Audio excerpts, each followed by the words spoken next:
But let's talk about what's going on in Havana and across Cuba. There were massive protests on Sunday.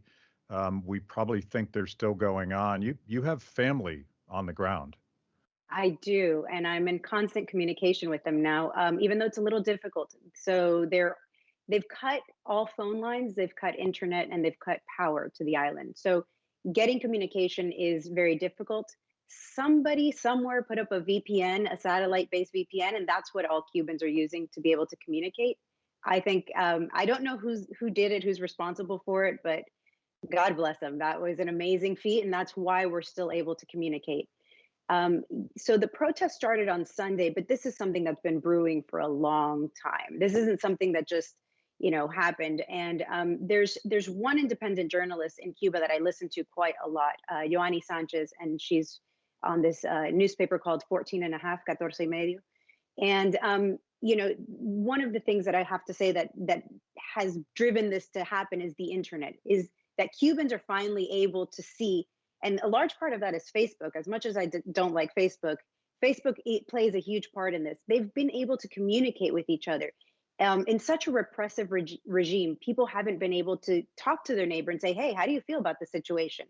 And starting December of 2018, they finally got cell phones, they got access to Facebook, they got the internet, and they've been sharing their experiences. And so it's kind of come to a head. And then we have COVID, we have the monetary situation in Cuba. I don't know how familiar people are with that, but the dollar is no longer accepted in Cuba. Now they need euros, which is a big problem for most Cubans. They have people from America sending money, but who has somebody in Europe that can send over euros as remittances? So that came to a head. COVID has been a huge problem for Cuba. There's a lot of people who are very sick, and there's nowhere to go. The hospitals don't have any resources. You see footage of people just lying on the floor of hospitals. They don't have anything. And so that was another issue. And it's just been a nonstop of one issue after another. They don't have food. They don't have basic hygiene items.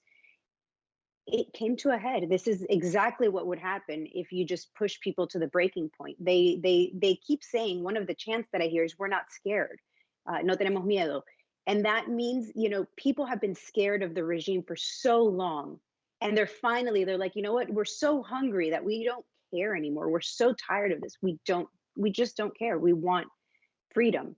And with freedom, comes there's going to be unfortunately it's not going to be easy. Let's just say that right now there aren't that many protests going on around Havana or anywhere in Cuba because the police is out in full force. There's a whole bunch of people that are missing. In Cuba, we say that they're missing, but we know that they're taken in, and we don't know what conditions they're in. There's people that are missing. There's people that are in jail. There's people that have been hurt, and there are a lot of deaths already.